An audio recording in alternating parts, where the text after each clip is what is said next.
안녕하세요. 저희는 믿음의 조상 아브라함 발표를 맡게 된 고은석, 곽성민, 김소연, 김소은입니다. 이 발표가 아브라함과 약속에 대한 학문적 지식만 채우고 끝나는 것이 아니라 하나님께서 아브라함의 삶에 어떻게 역사하시고 또 우리 삶에 어떻게 개입하시는지 생각해 볼 수 있는 시간이 되었으면 좋겠습니다. 먼저 저희가 발표할 내용은 아브라함의 생애와 자손과 땅에 대한 약속이 구약과 신약에서 어떻게 이루어지는지에 대해 말씀드리도록 하겠습니다. 먼저 아브라함의 생애입니다. 아브람은 하란 땅 갈대아 우르에 살고 있었습니다. 갈대아 우르는 토지가 매우 비옥해 주민의 생활이 부유하고 농업, 공업, 어업의 중심지였습니다. 그러나 이 땅엔 우상 숭배가 성행하였는데요. 그 이유는 아브라함의 아버지 데라가 막내 아들 하란의 죽음으로 인해 고통을 잊고자 우상 숭배를 시작했기 때문입니다. 우상 숭배가 성행하는 곳에 살고 있는 아브라함에게 하나님께서 축복의 말씀과 함께 가나안 땅으로 갈 것을 명령하십니다. 다음에 이어질 축복의 내용을 말씀을 살펴보면 내가 너로 큰 민족을 이루고는 아브라함의 후손이 영토를 가지고 안전을 보장받게 된다는 의미이고 내게 복을 주어 내 이름을 창대하게 하리라는 바베탈 섞을 때는 이름을 날리던 자들을 징계하셨으나 이번엔 친히 하나님께서 아브라함의 이름을 떨치게 해주시겠다는 뜻입니다. 너는 복의 근원이 될지라. 여기서 될지라를 자세히 살펴보면 히브리어 명령어로 쓰인 동사로 될 것이다 보다 강한 의미를 갖습니다. 너를 축복하는 자에게 내가 복을 내리고 너를 저주하는 자에게는 내가 저주하리니 땅의 모든 족속이 너로 인하여 복을 얻을 것이니라 하신지라. 이건 복의 근원이 될지라의 명령형을 뒷받침해주는 말입니다. 아브람은 하나님의 말씀에 순종해 조카 롯과 아내 사레와 그의 소유물들을 가지고 가나안 땅으로 들어갑니다. 하나님께서는 가나안 사람들이 살고 있는 땅을 아브람 자손에게 줄 것이라고 말씀하십니다. 아브람은 그곳에 제단을 쌓고 또 밑으로 점점 내려가면서 주님을 예배했습니다. 그러던 중 그 땅에 기근이 들어 아브라함은 풍요로운 나라 애굽으로 내려갑니다. 이때 문제가 생깁니다. 고대 사회에서 여성은 남성의 소유물이기 때문에 자신의 땅 밖으로 나가면 아내는 약탈의 대상이 될 수 있었습니다. 따라서 아브람은 아내 사레가 너무 아름다워 애굽 사람들이 사레를 얻기 위해 남편인 자신을 죽일 것 같다는 생각에 아브람은 자신의 아내를 누이로 속이는 작전을 펼칩니다. 아브람의 생각대로 아름다웠던 사레는 파라오의 눈에 들어오게 됩니다. 파라오는 아브람이 사레의 남매인 줄 알았기에 아브람에게 양, 소, 떼, 암나귀, 순나귀, 남자 여자 종 나타까지 주면 잘해줍니다. 그러나 여호와께서 이 일에 개입하십니다. 파라오는 아브람 뒤에 있는 주님의 힘을 알았기 때문에 그에게 준 어떤 소유도 다시 빼앗지 않고 사라를 순순히 돌려보내줍니다.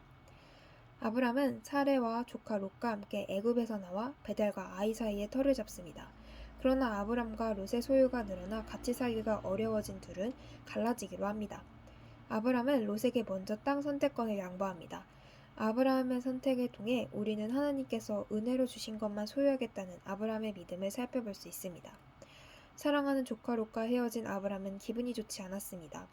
그런 모습을 본 하나님께서 아브람을 불러 동서남북을 바라보라 하시며 눈에 보이는 모든 땅을 영원히 아브람 자손에게 주리라고 말씀하십니다. 그거 틀렸네. 그러던 어느 날 아브람에게 롯이 위기에 처했다는 소식이 들려옵니다. 북동의 왕들이 소돔과 고모라의 재물과 양식을 약탈하고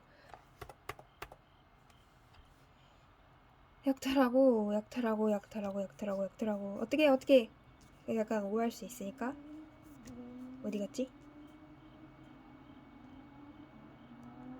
약탈하고 롯과 롯의 재산까지 노력한 것입니다. 아브람은 적은 숫자의 318명을 데리고 롯을 구출하는데 성공합니다. 하나님의 제사장인 살레망 멜기세덱도 아브람의 승리를 축하하며 아브람의 승리가 하나님께서 도우심 때문이라 말합니다. 아브람은 멜기세덱의 고백에 동의하며 전쟁을 통해 얻은 것 10분의 1인 11조를 바칩니다. 11조는 이 승리가 하나님의 은혜라는 것에 동의하는 신앙 고백의 표현입니다. 더 나아가 왕들이 아브람의 승리를 축하하는 것으로 보아 아브람의 위치도 높아졌음을 알 수 있습니다. 다음은 하나님께서 아브람에게 언약을 해주신 사건입니다. 아브람이 선택받은 건 하나님의 절대적 주권으로 선택받은 것입니다. 하나님께서는 아브람에게 밤하늘의 별을 보여주시며 아브라함의 자손도 저 별들처럼 많아질 것이라고 약속하십니다. 그리고 하나님께서 약속을 믿는 아브라함을 의롭다 여겨주십니다. 그 시대의 약속, 맹세의 방법은 두 사람이 쪼갠 고기 사이로 걸어가는 것입니다. 하나님과 아브람도 똑같이 맹세의 방법을 사용하였는데 다른 점은 아브람이 아니라 하나님만 쪼갠 고기 사이로 지나갔다는 점입니다. 이것은 아브람이 믿음을 저버린다 하더라도 하나님께서 아브람과 한 약속을 지키겠다는 의미입니다. 그래서 이 약속을 다른 말로 은혜의 언약이라고도 합니다. 다음은 이스마엘의 탄생입니다. 이스마엘은 사라의 여종 하갈을 통해 낳은 자식입니다. 이스마엘은 하나님의 언약된 자식이 아니었습니다. 그는 하나님의 약속을 의심했기에 하갈을 첩으로 두어 낳은 것입니다. 그러나 하나님께서는 아브람의 실수도 용서하시고 이스마엘을 통해서도 큰 민족을 약속해 주십니다. 아브람이 99세 때 일입니다. 하나님께서 아브람이 열국의 아버지가 될 것이며 그에게서 왕이 나올 것이라고 약속해 주십니다. 그리고 존귀한 아버지란 뜻의 아브람의 이름을 열국의 아버지란 뜻의 이름으로 바꾸십니다. 열국, 즉 모든 나라의 아비가 되리라는 말은 아브라함 후손만을 의미하는 것이 아니라 열방 민족에게까지 확장시키려는 하나님의 의도를 발견할 수 있습니다. 이스라엘 백성들은 하나님의 백성이 되었다는 표식으로 할례라는 것을 하였습니다. 아브라함의 후손뿐만이 아니라 그의 영향력 아래에 있는 모든 사람들을 할례 대상에 포함시켰는데요. 이 할례 또한 하나님께서 주신 언약의 보편성을 보여줍니다. 아브람은 하나님께서 소돔과 고모라의 백성을 멸하시겠다는 계획을 알게 됩니다. 아브람은 하나님께서 선한 사람들 50명, 45명, 35명, 20명, 10명만 있어도 용서해 주실 것인지 물어봅니다. 하나님께서는 10명만 있어도 멸망치 않겠다 하십니다. 아브람은 한 번만 더 하며 하나님께 마치 흥정하는 듯한 느낌을 줍니다. 하나님과 흥정하는 것은 당연히 바람직하지 않습니다. 소돔과 고모라에는 의인 10명조차도 없어 심판을 받게 됩니다. 그러나 하나님은 조카 롯의 구원뿐만 아니라 소돔과 고모라 모든 사람들을 구원하기 위해 애타게 기도한 아브람을 보시고 조카 롯만은 심판으로부터 구해주십니다.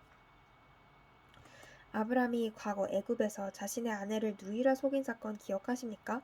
아브람은 네게브 땅으로 옮겨가 가데스와 술 사이인 그랄에 거류하였는데 그곳에서 아브라함은 또 아비멜렉에게 똑같은 거짓말을 합니다. 이에 하나님께서 아비멜렉에게 현몽하셔서 또 개입하십니다.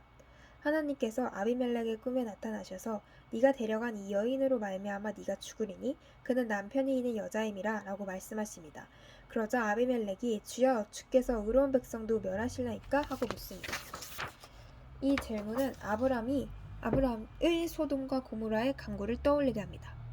아브람이 해야 될 말을 하나님을 믿지 않는 이방어 아비멜렉이 하고 있는 것입니다. 따라서 하나님께서 이제 그 사람의 아내를 돌려보내라. 그는 선지자니라. 그가 너를 위하여 기도하리니 네가 살려니와 네가 돈을 보내지 아니하면 너와 내게 속한 자가 반드시 죽을 줄 알지라 라고 말씀하시며 아브라함을 선지자로서의 역할로 회복시켜 주십니다. 아비멜렉은 아브라함을 불러서 그를 책망하였습니다. 이 모습은 세상의 책망을 듣는 그리스도인의 모습을 나타냅니다. 아비멜렉은 양과 소와 종들을 아브라함에게 주고 사라도 돌려보냅니다. 다음 사건은 이삭의 출생입니다. 아브라함은 100세의 아들 이삭을 얻습니다. 이삭의 출생을 통해 하나님께서 말씀하신 바를 반드시 이룬다는 걸 알 수 있습니다. 이삭은 웃음이란 뜻으로 하나님이 나를 웃게 하시니 듣는 자가 나와 함께 웃으리로라라는 사라의 마음이 담겨 있습니다. 이삭이 젖을 떼는 날 큰 잔치가 벌어졌습니다. 사라가 이스마엘이 이삭을 조롱하는 것을 보고 눈이 뒤집힙니다. 아마 이스마엘의 조롱은 단순 조롱이라기보다는 이삭의 출생으로 인해 상속권을 빼앗긴 것에 대한 불만 표출이라고 할 수 있습니다. 그리하여 사라는 아브라함에게 하갈과 이스마엘을 내쫓으라 말합니다. 아브라함은 신이 근심하게 되는데 그때 하나님께서 아브라함에게 이스마엘 또한 너의 자식이니 그로 한 민족을 이루겠다고 말씀해 주십니다.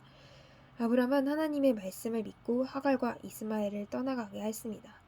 다음 사건은 아비멜렉과 아브라함의 맹약입니다. 그랄 왕 아비멜렉이 아브라함을 찾아와 맹약을 맺자고 제안합니다.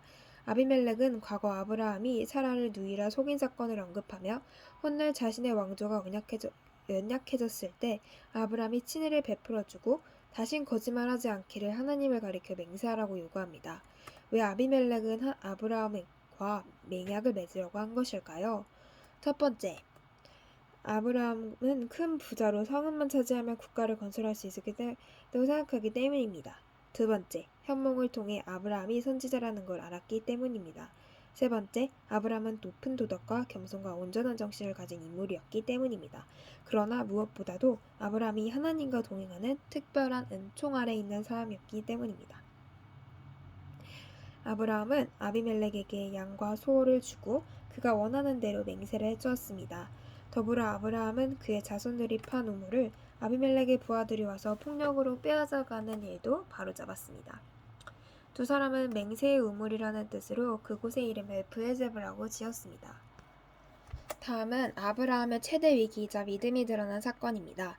하나님께서 아브라함에게 사랑하는 독자 이삭을 바치라고 하십니다.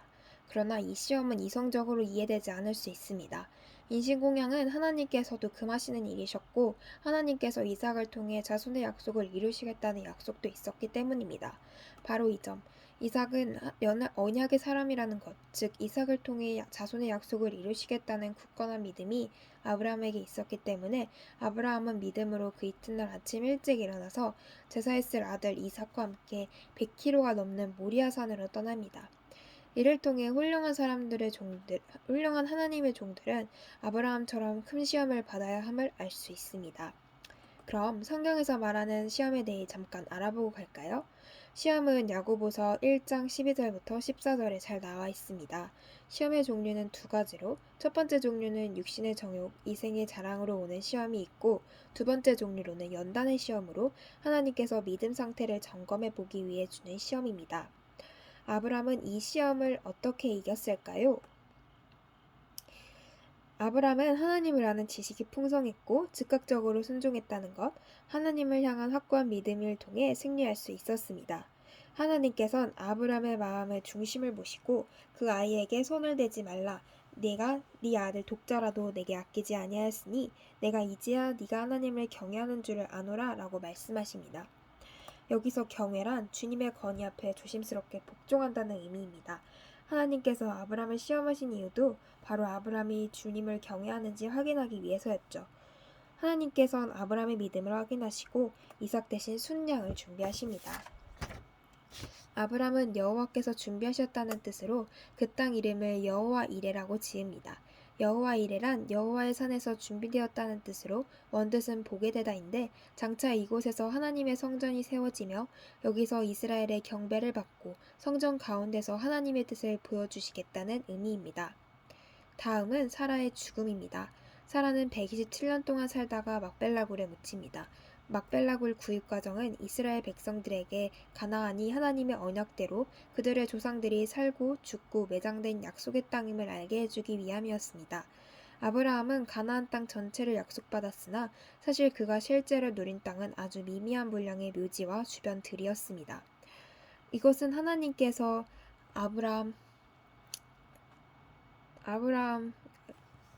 이것은 하나님께서 그에게 약속하신 가나안 땅이 말입니다. 아이고 또 실수했네. 가나안 땅에 국한된 것이 아니라 더 크고 영원한 하늘 가나안까지도 포함된다는 점을 은연중에 말해주고 있는 것입니다. 다음은 이삭의 신부감을 찾는 내용입니다. 아브라함은 이삭의 아내를 구하기 위해 엘리에셀을 부릅니다. 엘리에셀은 모든 재산을 관리하며 가장 연장자였습니다. 아브라함은 엘리에셀에게 그의 손을 아브라함 엉덩이 밑뼈에 넣으라고 합니다. 이 행위의 의미는 너는 나의 종이며 내가 일어나지 않으면 손을 자유롭게 움직이지 못하는 완전한 통제 아래 있는 사람이다. 그러니 철저하게 복종할 것을 의미합니다. 엘리에셀은 유능했으며 자신의 능력으로 이삭의 아내를 찾지 않고 하나님의 인도하심만을 의지하여 이삭의 아내를 구합니다. 이제 아브라함과 작별을 해야 할 시간이 다가왔습니다. 아브라함은 175세에 아무런 고통 없이 생을 마감했습니다. 마지막으로 우리가 아브라함의 생애 속에서 주목해야 할 세 가지를 언급하며 아브라함의 생애를 끝맞을까 합니다. 첫 번째, 그는 하나님만을 순종하고 사랑하고 공경했다는 점. 두 번째, 믿음으로 하나님께서 주신 거룩한 소망을 늘 바라보고 살았다는 점. 세 번째, 일생 동안 나그네로 살았다는 점입니다. 발표를 듣는 우리 아구님들도 아브라함과 같은 믿음을 가지고 살길 기원하며 다음은 자손에 대한 약속 구약에서의 성취 김소연 아구님께서 발표하겠습니다.